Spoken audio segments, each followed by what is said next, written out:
o para mas maintindihan or para mas masabtan nato ang katong nga drama, may I call Evangelist Bree together with Pastor Nelson. Suwa. May drama to. Duha naman ba? Tulog. Dunggig na mo sabi, papay. Nasa do ko na sa Rinjin. Hi Nasa iyan? everyone! Wala, nakain na Troy. Tulog. Ano? May gabi sa tanan. Ang gabi eh. Thanks for staying in the rain. Salamat nga bisan nag-ulan nagpabilin mo. In Luke 19, we meet a man named Zacchaeus. Naisugilano din sa Biblia di sa Lucas 19, nahitungod kini sa katao nga si Sakio. Now I want to talk to you and explain a little bit about his name. Akong gusto nga ipasabot kaninyo unsa ni nga sugilanon nga atong tagaan Translate pagtagal niya. karon. See, Zacchaeus means innocent or pure. Ang ngalan nga Sakio, ang meaning ani innocente or mura og pure siya. But the people in his village call him a notorious sinner. Apan ang mga katawhan dito siyang dapit, itawag siya nga grabe ka limbungan. In his village, Zacchaeus was a tax collector, Kani si Sakio usa ni siya ka tigkobra og buhis. and he stole from his people to gain his wealth. So, ang mga katawhan dito, iyang limbungan, aron siya mahimong madato og maayo. Now he had everything we can think of, Daghan kay siya mga kamtangan nga naa kaniya tungod sa iyang pagkalimbungan. but something in his heart was still missing. Apan sunod sa iyang kasing-kasing, dunay dili maayo og guba nga kahimtang sa iyang kinabuhi. He knew Jesus was coming to town that day, Apan nitong adlaw sa dihang nasayran niya nga si Ginoong Hesus moadto diay sa ilahang lugar. and he so desperately wanted to see him.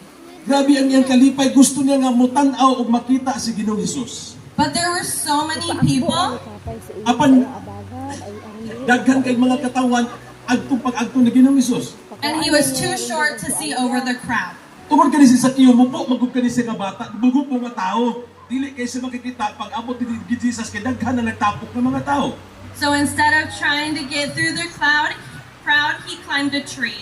Dili man siya makakita kung muuban siya sa daghan kay mga katawhan, ang gibuhat ni Sakio misaka siya sa kahoy. He climbed this tree all to just get a glimpse of Jesus. Misaka siya aron lang gyud nga makita niya si Ginoong Hesus nga moadto sa ilahang dapit. And as Jesus was walking through that village, Sa diyang si Ginoong Hesus niabot na hinahinay dito sa ilahang barangay, he saw Zacchaeus and his desire to change. nakita ni Ginoong Hesus ang kasing-kasing ni Sakio nga gusto siya mausap. Now God didn't call him a thief either. Kabalo mo si Sakio wala gitawag sa Ginoo nga kawatan o limbungan. He called him by his name. Gitawag si Sakio sa iyahang pangalan. And he said, Zacchaeus, come down from the tree. Giingnan ni Ginoong Hesus, Sakio, naog diha sa kahoy. I'm going to your house today. Kay karong adlaw mo adto ko sa inyong balay. And he gladly welcomed Jesus. Grabe ang kalipay ni Sakio, minaog siya og iyang gi-welcome si Ginoong Hesus. And he stood before him and said, God, I'm a sinner. Niadto silang balay og niingon sa kang Ginoong Hesus, Jesus, ako usa ka tawo nga makasasala. He said, I've sinned against you, Lord. Ako nakasala batok kanimo. With all my wealth, I will give half of my riches to the poor. Tungod ni ani, ang tanan na kong mga kaptangan akong ibalik ngadto sa mga katawhan. And to those I've stolen from, I'll give them 4 times as much. Labi na katong akong gilimbungan, akong ibalik ka upat ka pilo ngadto kanila. But God doesn't just want you to speak and change that way. Apan ang Ginoo dili niya gusto nga inana ang atong ang buhaton. He wants you to change your ways too. Gusto sa Ginoo nga kung unsa man ang imuhang nabuhat nga dili maayo atong usbon hinahinay sa atong kinabuhi. And I relate to Zacchaeus so much. Ug ang akong kinabuhi makarelate gid ko kaayo kung unsay nahitabo ni Sakio sa akong kinabuhi. Just like him, I chased money too. Para sa ako po nangita og nangandoy nga daghan akong salapi o kwarta. But just like God called Zacchaeus by name, Apan salamat na parehas sa Ginoo gitawag ni Sakio sa iyang ngalan, he called me by name. iya pa ko gitawag sa akong kaugalingon nga pangalan. He said, Bree, you're perfect how you are. Giingon siya sa Ginoo sa ako, Bre, nakabalo ko unsa ka ka perpekto diha para kanako. but you need to change your ways. Apan kinahanglan nga usbon nimo ang imuhang pangandoy ug imuhang plano sa kinabuhi. And just like Zacchaeus, Sama ni Zacchaeus, I changed those ways. akong giusap katong mga dili maayo nga butang sa akong kinabuhi. God doesn't want you to be perfect. Kabalo mo mga igsuon ang Ginoo, wala man gid siya nangandoy nga mahimo kang perpekto sa atong kinabuhi. He saw Zacchaeus' sins and still loved him. Sama sa kinabuhi ni Zacchaeus, nakita niya nga si Zacchaeus na ay sala, pero iyahang gi-extend ang iyang gugmang adto kang Zacchaeus. He saw my sins and still loved me. Nakabalo ang Ginoo sa akong kapakyasan, pero nasa natin ako nabati na kung nagihigugma gyud gyapon ko sa Ginoo. And he sees your sins and he still loves you. Bisan ikaw karon kung doon na kay sipyat sa kinabuhi, nakita ka ni Ginoong Hesus o gusto ni Jesus Christ nga makasinati ka sa tinuoray nga gugma. Nothing you say or do Wala mga butang nga atong giistorya o imuhang gibuhat can disqualify you from his love. nga dili nimo masinati ang gugma ni Ginoong Hesus. Thank you. Daghang salamat. Atong pagpakan ang atong ebanghelista karon si Bray. Thank you very much, no? Klaro kayo ang sugilanon igsuon. Ang pagtawag sa Ginoo kang Zacchaeus wala ni gitan-aw. Kung nakabalo mo sa istorya ni Zacchaeus, si Zacchaeus usa ka tax collector according sa atong missionary nga nakita diha sa Biblia. Daghan siya mga butang nga gibuhat nga nakapasakit ngadto sa mga katawhan nga iyahang palibot. Nang limbong siya para lang gyud maportahan madato siya. So ang tanang tao nakakita kaniya nga siya usa ka limbungan ug ang tanang tao nasuko kang Zacchaeus. Apan si Jesus Christ sa niyang agto sila ang dapit. Wala niya gitan-aw ang sipyat ug sala ni Digan na Zacchaeus. nimo. Sama usab sa akong kinabuhi, sama sa kinabuhi ni Bri, sama sa mga kinabuhi nga niya karon diri sa Jesus for the Philippines nga nakita ninyo, tanan mi dunay sipyat, tanan mi mga dili maayo ang among kinabuhi. Dili nahimong panalangin sa among family. Pero Pasimulan. diha kay Ginoong Hesus, sama sa istorya sa itong ebanghelista, wala gitan-aw ni Ginoong Hesus ang among mga kapakyasan.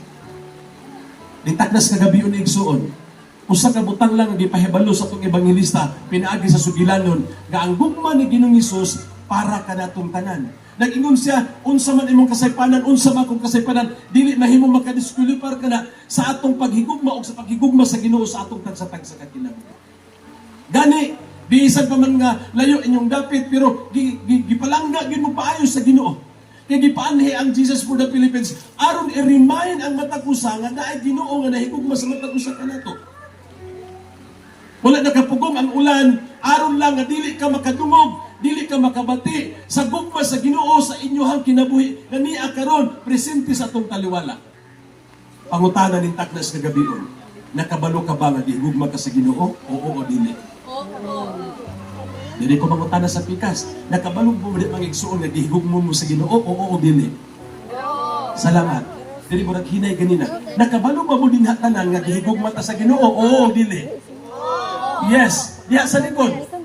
Nahigugma ba ang Ginoo kaninyo? Oo, dili. Oo. Klaro kayo. No? Klaro kayo ang paghigugma sa Ginoo. Wala nagpili sa bulok o sa kalidad sa kinabuhi sa tao. Tananta nakabalo nga kita gihigugma sa Ginoo. Amen. Ikaduhang pangutana ni taknas kagabion igsuon. Nakabalo ka ba? O imo bang gihigugma ang Ginoo nga nahigugma kanimo? Akong usbon. Kaya nakabalo ka man ganina nga gihigugma ka sa Diyos, pangutana. Gihigugma ba nimo ang Ginoo nga nahigugma nimo? Oo o dili? Oo. Yes. Diha. Dili sa likod. Pangutana nako. Kaya nag-ingon man mo ganina nga gihigugma ninyo ang Ginoo. Pangutana. Gihigugma ba nimo ang Ginoo nga nahigugma nimo? Oo o dili? Oo o dili? Salamat. Diha sa likod. Imo bang gihigugma ang Ginoo nga nahigugma kanimo? Oo. Yes, kitang tanan. Nakabaluta ug naka-experience ta. Gani nay mga panahon sa tong kinabuhi, na ang atong kinabuhi usahay medyo apiki pero nakabaluta nga naay Ginoo nga nahigugma nato o kita po nahigugma sa Ginoo muna nga niapon karon ang Jesus for the Philippines. Kaya nakabalo kaming tanan nga ang Ginoo nga nahigugma nimo amo pong gihigugma muna naghatag ni og panahon kaninyo tungod kani sa expression sa gugma. Now, nag-ingon man mo karon ganina nga gihigugma ninyo ang Ginoo. Ang paghigugma igsuon dili lang taman sa baba. Sa buhat. Dili lang taman giilitok sa pulong. Ang paghigugma kinahanglan doon na kay buhaton. Doon na kay buhaton nga sakripisyo. Yes. No? Tungod kay ang Ginoo na higugma sa ato kanan diri sa sitio Mambuaya, mo ning ebidensya sa paghigugma. Nga naay sakripisyo nga gibuhat tungod kay ang paghigugma dili lang taman ilitok sa mga baba, kundi lang paghigugma nga akay buhaton aron masayran gyud nga tinuoray ka panhigugma. Nag-inguman mo gani igsuon nga tinuoray na higugma mo sa Ginoo, nakabalo pud mo nga Ginoo na higugma ninyo. Atong pangitaan o ipakita ang ebidensya. Kung tinuoray ka nga nahigugma sa Ginoo, pwede ba nimo ipataas ibuhang kamot? Raise up your hands if you truly love the Lord. Ana. No, katong nahigugma sa Ginoo, ipataas ang imong kamot, ipakita sa Ginoo nga dili lang taman sa baba, kundi dili imong ipakita nga nagpataas ka sa kamot kay tinuoray ka nga nahigugma. Salamat. Dahil mga pipila nga nagpataas sa ilang mga kamot, ebidensya nga tinuoray sila nahigugma sa Ginoo. Thank you. Sa likod, dili mo na ako makita. Pero nakabalo ko nga inyong ipataas yung mga kamot, kay kamot tanan, na higugma o gusto niyo ipakita ang ebidensya na tinuray ka mo na higugma sa Ginoo. Yes. Kaduha, mapagpamatuod kung tinuray ka na higugma sa Ginoo, ikaw karon igsuon nga naglingkod. Para lang yung doon na ebidensya nga tinuray ka. Gamay nga sakripisyo nga itong buhaton. Kung tinuray ka na higugma sa Ginoo, ikaw nga naglingkod karon, pwede ba ka mabarog? Yes. Ikaw diha igsuon, nanay, tatay, angkol, mga bata. Kung tinuray ka na higugma, kung naglingkod ka, ipakita sa atong Diyos na nagtanaw sa langit karon, nga ang imong giingom din nga oo na higugma ko sa Ginoo, ipakita pinaagi dili lang sa pagpataas, kundi sa pagtindog aron makita sa Ginoo ang tinuray nga gawas yung baba nga paghigugma. Wow, salamat. Ako gani nga nakakita sa pipila nga mitindog, nalipay ang atong kasing-kasing.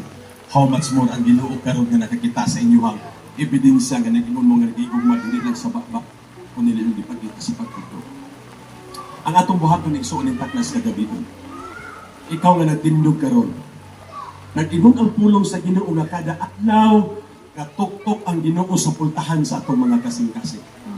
Wala siya natulog. Nag-ingon ang Biblia, bisan gali sa pagtagpilaw, wala na buhat ni Ginoong Hesus ang atong amahan aron ikaw ako matagaan og nindot na kaugmaon. He never sleep.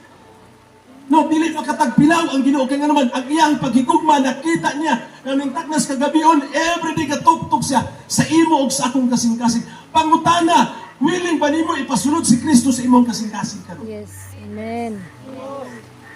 Kung andam ka nga ipasulod si Kristo, kay siya willing kayo sama sa kibuhat niya kang Sakiyo. Miadto sa balay, sa lugar ni Sakiyo. Kay nakita niya ang unsang paghigugma, gusto siya musulod sa panimalay ni Sakiyo. Now, ning taknas kagabion, ang panimalay nimo is ang imuhang kasing-kasing karon.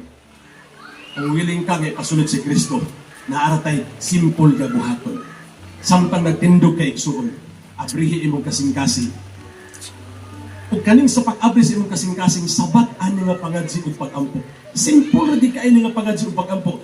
Kani nga pangadsi ug pag-ampo, pag-imbitar ni Kristo nga mosunod sa imong kasing-kasing.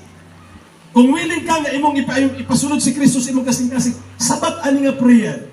Kitang tanan atong abrihan ko kasing-kasing ug sabat ani nga prayer.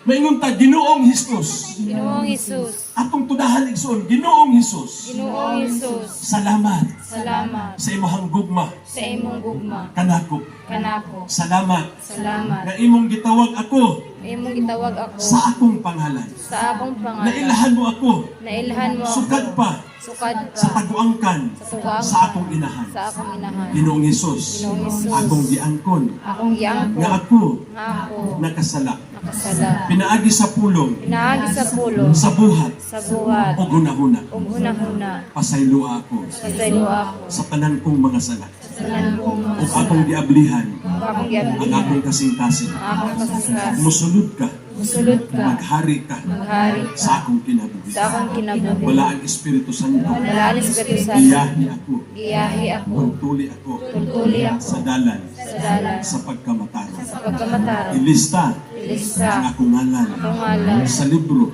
libro sa kinabuhi. sa kinabuhi. Ug sugod karon akong isinggit Akong isinggit sa katawhan, sa katawhan, sa kalibutan, sa kalibutan, nga ikaw, nga ikaw, akong gihigugma, akong gihigugma, kay ikaw, kay ikaw, nahigugma man, nahigugma, kanako. kanako. Salamat sa Salamat libre nga kaluwasan. sa libre nga Naagi ni kaluwasan. Ginoong Hesus. Lagi ni Jesus. Amen. Amen.